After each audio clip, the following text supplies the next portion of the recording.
조합제 TV 시청자 여러분, 지금 팔리고 있는 11월 5일간 조선이 특종을 했습니다. 1년 만에 전모 드러난 최순실 태블릿 PC란 제목으로 최순실 것으로 알려진 태블릿 PC에 대한 검찰 포렌식 보고서를 전문 입수했다 해서 이 200자 원고지를 환산하면 한 300~400장 되는 분량의 거의 단연본이 될 만큼 심층 취재를 했습니다. 바로 1년 전에 있었던 JTBC의 이른바 희대의 특종이라고 자랑한, 그리고 이 탄핵 사태의 기폭제가 된 이 보도가 과장이거나 조작이거나 왜곡되었거나 하는 중대한 혐의가 있다. 그것을 검찰 보고서를 가지고 검찰이 그 태블릿을 가져가서 분석한 이른바 포렌식 보고서를 면밀하게 분석한 기사입니다. 이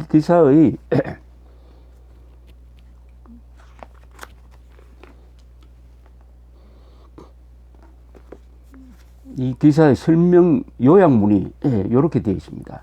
JTBC는 무단으로 그 태블릿을 가져다 잠금 장치를 풀고 들어가 문서와 사진 파일을 만들었다가 지웠다. 이메일 아이디와 비밀번호마저 풀어 태블릿을 헤집어 놓은 뒤 국정농단의 스모킹건으로 몰고 갔다.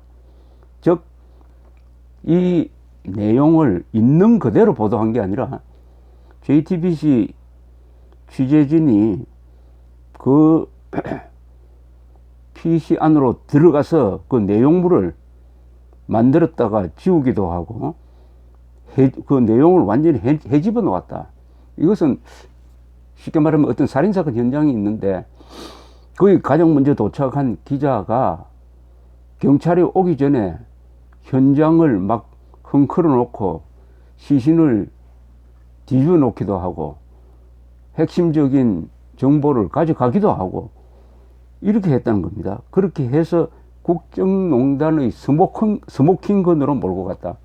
스모킹건이라 하면은 어떤 살인범의 증거가 되는 권총, 그 권총에서 연기가 났다. 그러니까 너가 살인범이다 하는 결정적 증거를 우리가 스모킹건이라고 하는데, 이 태블릿 JTBC가 특종했다고 자랑한 이 내용이, 입수 과정이 보도한 것하고는 너무나 다르다 하는 것을 바로 검찰 자료로서 이렇게 심층적으로 분석하니까 아주 설득력이 있습니다. 여기서 요약한 것을 쭉 한번 읽어 드리겠습니다. 이게 기술적인 것이고 이 복잡한 것인데, 그동안 검찰이 이 포렌식 보고서를 법정에 제출하지도 않고 있다가 법원이 명령을 내리니까 제출되어서 1년 만에 이게 보도가 된 겁니다. 1년 만에 언론, 검찰, 판사가 결정적인 이 탄핵 사태의 시작이 된 이 물증을 제대로 보도하지 않고, 제대로 알리지도 않고, 제대로 재판에 증거로 공개하지도 않았다는 것이죠. 자유한국당조차도 이것을 끈질기게 물고 들어가지 못했다는 것이죠. 박근혜 전 대통령 출당에 신경을 쓸 것이 아니라 JTBC의 이 태블릿 문제를 집중적으로 제기를 했더라면 아마 이 역사가 달라졌을 것입니다. 이 진실을 지키지 못하면요, 정권을 지킬 수가 없습니다. 막 그런 것을 깔고 이 월간조선이 보도한 이 요약문을 제가 소개를 해드리겠습니다. 첫째, JTBC가 보도한 최순실 태블릿 1년 되도록 모습도 볼 수 없었다. 그렇게 하면 안 되죠. 법정에 내서 해야죠. 2. 처음에 박근혜 전 대통령의 국정농단 유력 증거라던 검찰은 증거 채택도 안 했다.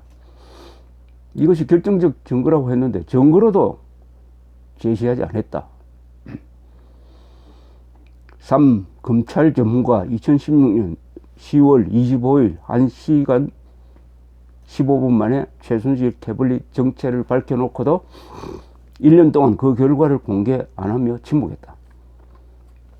검찰이 진실을 은폐한 의혹을 제기하고 있습니다.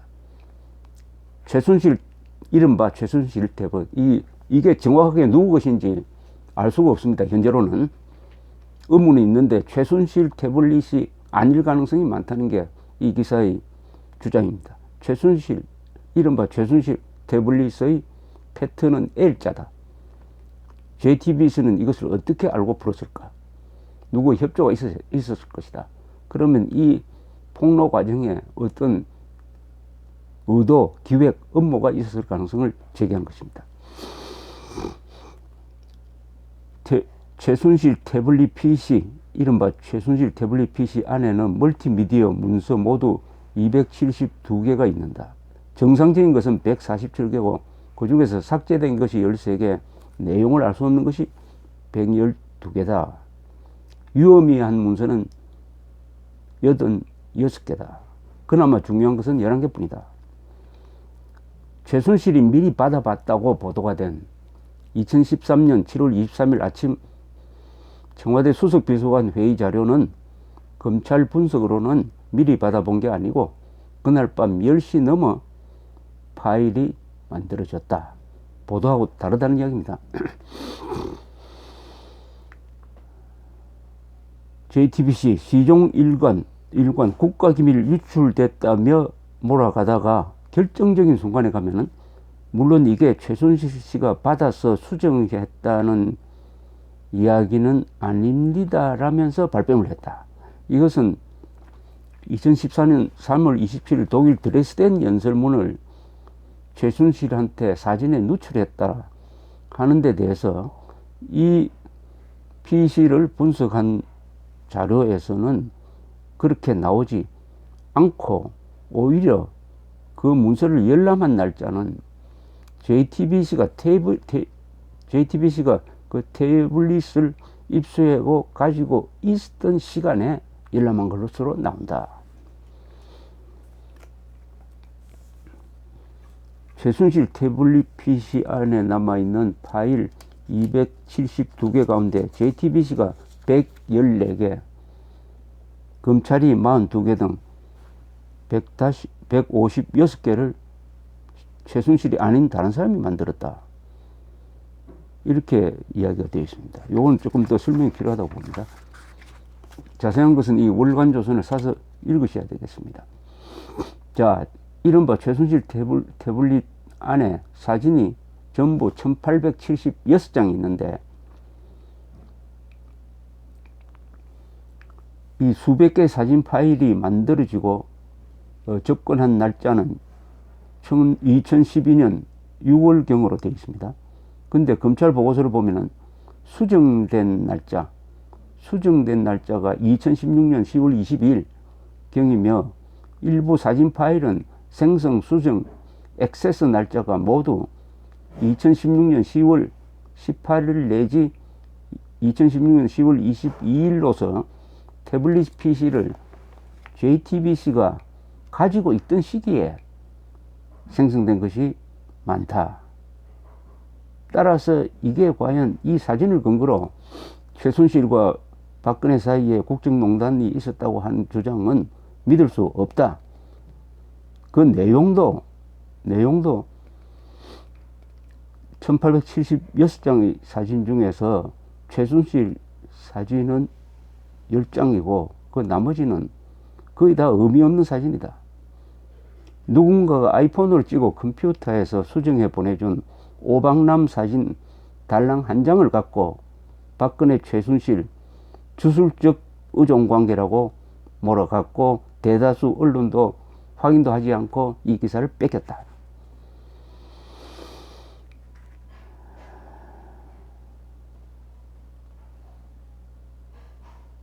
최순실 태블릿 PC 안의 카카오톡 채팅방 목록에는 445개의 기록이 남아있는데 검찰이 상당한 분량을 숫자로 암호화하여 남들이 알아보지 못하게 처리해버렸다. 박 전 대통령 변호인은 카카오톡 대화 내용이 공개될 경우 태블릿 PC의 실소유자가 밝혀지기 때문에 일부러 알아보지 못하게 한 것이라고 주장하고 있다. 이렇게 함으로써 이 태블릿 PC의 실제 주인공이 누구냐? 그 내용에 국정농단을 증명하는 의미 있는 자료가 과연 있느냐? 그리고 JTBC가 입수 과정을 보도한 거, 그 내용을 보도한 거하고는 너무나 다르다. 그리고 그 안에 내용이 JTBC에 의해서 조작되었을 가능성이 있다. 말하자면 이메일 아이디와 비밀번호마저 풀어 태블릿을 헤집어 놓은 뒤 국정농단의 스모킹건으로 몰고 갔다. 이렇게 이야기를 하고 있습니다. 하도 복잡해서 보통 분들은 잘 이해를 정확하게 하지 못하겠지만 확실한 것은 JTBC의 최초보다는 어마어마하게 과장되었고 일부 내용은 왜곡되거나 조작되었을 가능성이 있다. 그 다음에 최순실 씨 태블릿 PC가 아닐 가능성이 있다. 결론적으로 국정농단의 증거가 많다고 했는데 이 안에는 국정농단의 증거는 없다. 뭐 이런 요지로 이해할 수가 있습니다. 그러면 그동안 이 태블릿 PC를 근거로 해가지고 있었던 언론의 선동적 보도는 처음 출발부터 선동적, 과장된, 왜곡된 정보로부터 시작된 거 아니냐. 이 태블릿 PC를 근거로 해가지고 그동안에 수많은 보도가 있었는데 그 중에서 수도 없이 한국 언론사상 최대 규모의 오보, 조작, 과장이 있었다. 그 안에서 무엇이 진실이고 무엇이 거짓인지 보통 사람은 구분하기도 어렵게 되었다.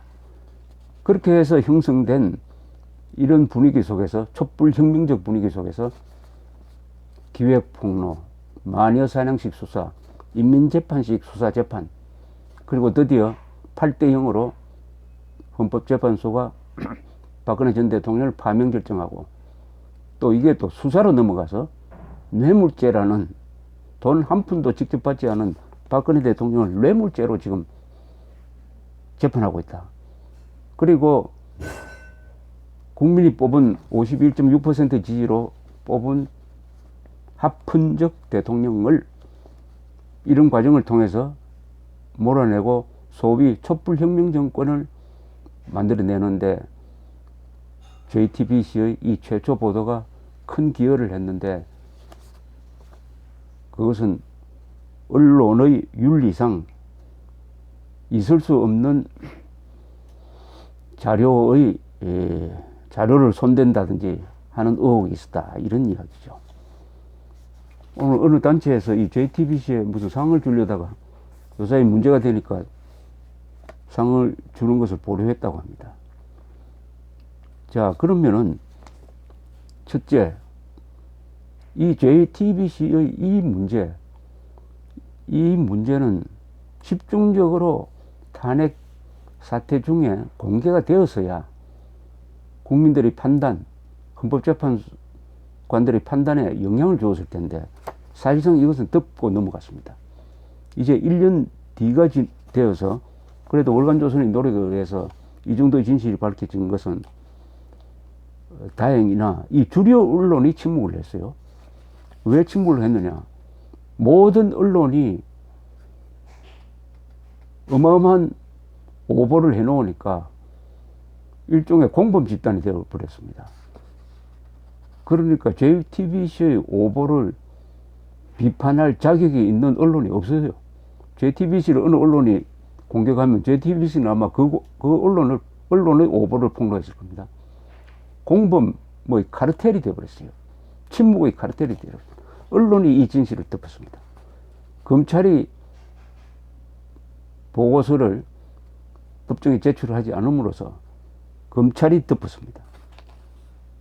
그 다음에 여기 또 큰 책임 있는 사람이 자유한국당입니다. 새누리당, 자유한국당. 이 사람들이 특히 그 중에 친박 세력, 이 조사위원회를 만들긴 만들었어요. 새누리당 시절에. 그러나 조사위원회는 별로 한 일이 없고 거기에 당의 뒷받침이 없으니까 그냥 덮여져 버렸습니다. 그러나 검찰이 듣고 언론이 듣고 자유한국당이 덮어버리니까 이 중대한 사안이 제대로 규명되지 않은 상태에서 탄핵 심판이 이루어지고 수사가 이루어졌다. 가장 중요한 사실관계가 확인되지 않는 상태에서 1년 동안 이렇게 굴러왔다. 이 법 집행이 사실에 기초하지 않으면은 그것은 선무당 사람 잡는 식이 됩니다. 사실을 무시한 정책이 어떻게 되느냐 하는 것은 이번에 문재인 대통령의 원전 백지화 선언이 가져온 수많은 부작용이 말해주고 있습니다. 세계에서 가장 안전한 한국의 원자력 발전소를 가장 위험한 것이라고 단정하면서 백지화, 더구나 잘 짓고 있던 것까지 공사 중단시키고 하는 이런 대소동, 이것은 출발점이 사실관계에 대한 확인 없이 추진한 정책이란 점입니다. 탄핵 사태 또한 본질이 되는 JTBC의 보도에 대한 사실 확인 없이 선동에 의해서 굴러가다가 지금 현재의 이 지경을 만들고 말았습니다. 사실관계에 기초하지 않으면 이게 문명이 아닙니다. 이게 야만으로 됩니다. 사실관계에 기초하지 않은 법치는 그것은 폭력으로 바뀝니다. 사실관계에 기초하지 않는 민주주의는 그것은 선동입니다. 선동. 폭란이죠. 폭란. 모든 국가의 공적 활동, 인간의 활동, 판단, 여기는 출발점이 사실입니다. 사실이냐 아니냐입니다. 사실이냐 아니냐에 대해서 온 국민들이, 모든 기자들이, 모든 검사, 판사, 국회의원, 정치인들이 이렇게 무관심해왔다. 그런 사이에 선동꾼들에 의해서 탄핵 사태라는 거대한 거짓의 신기루가 만들어졌다. 이것이 다수 국민들의 판단을 흐리게 했다. 그 결과 우리가 맞은 이 문재인 정부는 선동을 주된 정책 수단으로 지금 삼고 있다. 그 출발점이 JTBC의 소위 최순실 태블릿 PC 보도였다. 더구나 이 보도가 많은 언론상을 받았습니다. 그 상을 준 언론단체가 다시 이번호 월간조선을 읽고 그 상을 회수를 하든지 하는 검증 작업이 있어야 될 것이라고 생각을 합니다. 거짓이 판치는 세상에서 진실을 말하는 것이 혁명이라고 조지 오웰이 이야기했습니다. 어떻게 보면 월간조선에 의해서 그런 진실혁명이 이제 본격적으로 일어나서 촛불혁명을 진압하는 그런 진정한 혁명. 촛불혁명은 모든 혁명은 반법치적이지만 진실혁명은 그렇지 않습니다.